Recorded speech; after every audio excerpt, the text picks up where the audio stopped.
ქუთაისი უძველესი ქალაქია თავისი ისტორიული წარსულით.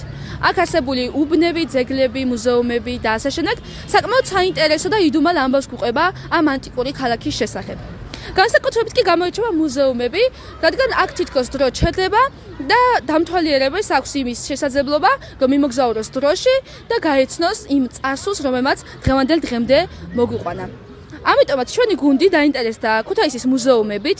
ჩვენ შემოგთავაზებთ 3 განსაკუთრებულად გამორჩეულ მუზეუმს, რომელიც ქუთაისში მდებარეობს. ესენია დავით მხეიძის სახელობის ფოტოკინო მატიანის მუზეუმი, ზურაბ ჯავახაძის სახელობის სპორტის მუზეუმი და ასევე საბრძოლო დიდების ეროვნული მუზეუმი.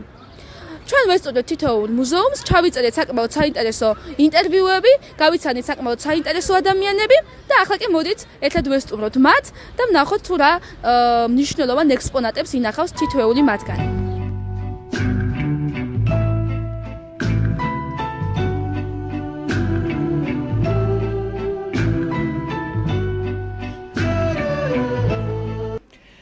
სპორტის მუზეუმი დაარსდა გასული საუკუნის 1970 წლის დეკემბრის თვეში. მისი დამაარსებელი გახლავთ ბატონი ზურაბ ჯავახაძე, ისტორიკოსი იყო ეს ადამიანი, მაგრამ სპორტის დიდი მოყვარული. ძირითადად მუზეუმში წარმოდგენილია სპორტსმენები. იწყება იგი ნიკოლოზ ქვარიანის მიღწევებით, ნიკოლოზ მრავალგზის ჩემპიონი, ჩემო ბატონო. მას გადაღებული აქვს სურათი როგორც ჩოხა ტრადიციულ ქართულ ჩოხაში, ჩემო ბატონო. და გასული საუკუნის 30-იან წლებში ქალაქის ქუჩებში გამოფენილი იყო ესეთი აფიშები, რომლითაც ამცნობდნენ ქუთათურებს, რომ ეხლანდელი ცირკის შენობა რო იყო, იქ იმართებოდა ცირკი. ნიკოლოზ ქვარიანის შალვა ჩიხლაძე, კახეთელიძე, ლავრენტი ახდენდნენ ცირკში თავიანთი ძალის დემონსტრირებას. ეს ლავრენტი კახეთელიძის მიერ დაგრეხილი რკინა. აბა ნახეთ ახლა რამხელა ძალის პატრონი უნდა გქონდეს, რომ ეს დაიხვიო ხელზე. ლურსმნები 2 თითით დახვეული, 2 თითით. აი ნახეთ 2 თითით დახვეული ლურსმნები, ეს უძლიერესი ქუთაისელი ვაჟკაცი კაცები. 20 კილოიან რამდენიმე გირას ჟანგლირებას უკეთებდნენ. ზურაბ ჯავახაძემ ამან შექმნა, რასაც მე ახლა ამდენი ვილაპარაკე და რა ვილაპარაკე, ეს ზღვაში წვეთია, რაც ამ კაცმა გააკეთა. თითოეული ნივთი მისი მოტანილია აქ ამ მუზეუმში. ამ ადამიანმა შექმნა და დაუვიწყარია ეს ბატონი მსროლელი, ჩვენ თანაქალაქელი ნინო უჩაძე, აი ეს შეკრული მისი ხელით წვით სროლაში, რა მაგრებია ჩვენი ქალები ჭადრაკში, სიბრძნის თამაშში, წვით სროლაში, ხა კაცურ რაღაცეებში ხდები? 10 არის ქუთაისელი. 10 არის ქუთაისის სპორტის სხვადასხვა სახეობაში, ჩემო ბატონო. აი წიგნები, ჩვენს მიერ გამოშვებული წიგნები. 75 მეტი წიგნი რო ვთქვით, ახლა აქ რამოდენიმე ამოღებულია. სულ ყველა წიგნი არის მუზეუმის მიერ ზურაბ ჯავახაძის ავტორობით გამოშვებული. ვინ უზრუნველყოფს მუზეუმს ფინანსურად, როგორ მოვიდა ის დღემდე? ფინანსურად, რა თქმა უნდა, გვაფინანსებს ადგილობრივი თვითმმართველობა. ჩემო ბატონო, საჭიროების შემთხვევაში ხანდახან როდესაც ვაკეთებთ გამოფენებს ამ სხვადასხვა თემატიკაზე, წერილობით მივმართავთ ხოლმე და გაერთიანება IP ქვია ჩვენ გაერთიანებას, IP ქალაქ ქუთაისის კულტურულ სახელოვნებო საგანმანათლებლო გაერთიანება, ფილიალია ჩვენი სპორტის მუზეუმი და ჩვენი ადმინისტრაციის სახელით მიმართავთ ხოლმე. ხარჯებთან რაღაცები დაკავშირებული და გვერდში გვიდგას. რატომ უნდა ესტუმროს ახალი თაობა მუზეუმს? რა თქმა უნდა, გაეცნოს მის წინაპარს რა წარსული ჰქონდა სპორტის ისტორიაში ვეტერან სპორტსმენებს, რომ ესენი იყვნენ მაგალითი და მერე მაგალითად მის შვილებს, შვილიშვილებს და მომავალ თაობას კიდე გადასცენ აი ამ სპორტული მიღწევების შესახებ და ეს განათლება მათი გონება ეს პროპაგანდაა, ერთგვარი პროპაგანდაა ჩემი სიტყვით. ძალიან დიდი მადლობა.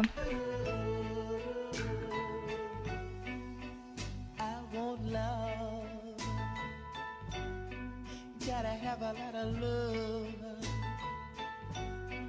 Gotta have a whole lot of love for you little girl. და როდის დაარსდა საბრძოლო დიდების მუზეუმი და რა იყო მისი შექმნის მთავარი მიზანი? მოგესალმებით, საბრძოლო დიდების ეროვნული მუზეუმი დაარსდა 1975 წელს, ფაშისტზე გამარჯვების 30 წლის თავის აღსანიშნავად. რა პრინციპით შეიჭრა ექსპონატები, რომლებიც წარმოდგენილია საგამოფენო დარბაზში? იმიტომ რომ ესეთი მუზეუმი საქართველოში არის მხოლოდ ერთადერთი ჩვენთან ქუთაისში და ჩვენ განსაკუთრებულ აქცენტებს ვაკეთებთ ქუთაისზე და მის მიმდებარე ტერიტორიებიდან, თქვათ გმირებზე, მებრძოლებზე და აქედან გამომდინარე ამ კითხვაზე არ მაქვს ზუსტი პასუხი. ცნობილი ქართველი გმირები ან ისტორიული ფიგურები არიან წარმოდგენილი ამ მუზეუმში. კი, არიან სამი ეროვნული გმირი, ჟიული შატავა, ზაზა დამენია და გიორგი აწუხელიძე 2008 წლის აგვისტოს ომიდან. რა გეგმები გაქვთ ახალი გამოფენისა და მასალების დამატების მიმართულებით? ამ ეტაპზე ჯერჯერობით, იმიტომ რომ ჩვენი არის მეორე მსოფლიო ომი, აქ წარმოდგენილი არის მეორე მსოფლიო ომი 1941-1945 წლები, 2008 წლის აგვისტო და აფხაზეთი 1992 და 93 წლები. აქედან გამომდინარე, ვიმედოვნებთ, რომ ვერ დავამატებთ და არ დავამატებთ, მეც არაფერი. რატომ უნდა ისტუმროს ახალგაზრდა თაობა მუზეუმს? რატომ უნდა ესწროს? იმიტომ უნდა ესწროს, რომ გაიგოს, როგორ იცავდა მისი წინაპრები, მისი ბებია-ბაბუები, ჩვენ სამშობლოს და როგორ მოიტანეს აი აქამდე. არის წარმოდგენილი პეტრე ჩხობაძის პირადი ნივთები, საპატიო სიგელები და საბრძოლო ჯილდოები. აი სტენდი მთლიანად ეკუთვნის პეტრე ჩხობაძეს. აქ პირადი ნივთები, მედლები და სხვადასხვა პირადი ნივთები, მათი ვინც მონაწილეობას იღებდა მეორე მსოფლიო ომში. საქართველოსთან განსაკუთრებულ აქცენტს ვაკეთებთ ქუთაისზე. ანუ ქუთაისლების. ეს არის კაპიტანი სეთურიძე, რომელიც დაჭრილი იყო ავღანეთში და მასთან ესე ვთქვათ, სტუმრად ჩავიდა, მასთან კი საერთოდ ჩავიდა სტუმრად აჯერნაჯონი, როგორც ეს ცხელწერილებში ყოველთვის არის, ჩადის და ესე დაჭრილებს მოინახულებს და შეხვდა კაპიტან სეთურიძეს და მას ერთად არის ფოტო გადაღებული. ეს არის ლაგოდის ტბა, რომელიც გაფრინული იყო. აქვე პირადი ნივთები, მათი ვინც მონაწილეობას იღებდა ლენინგრადის დაცვაში. კი, სხვადასხვა მედლები და სხვადასხვა პირადი ნივთები, ეს მაგალითად სამედიცინო ყუთი, რომელიც ეკუთვნის ქართველ ექიმს. ეს არის კასეტური ბომბი, რომელიც 2008 წელს რუსებმა ჩამოაგდეს სენაკთან ახლოს. და ესენიც კიდევ ალბათ ფრონტიშილეტები, ეს ფრონტიშილეტები.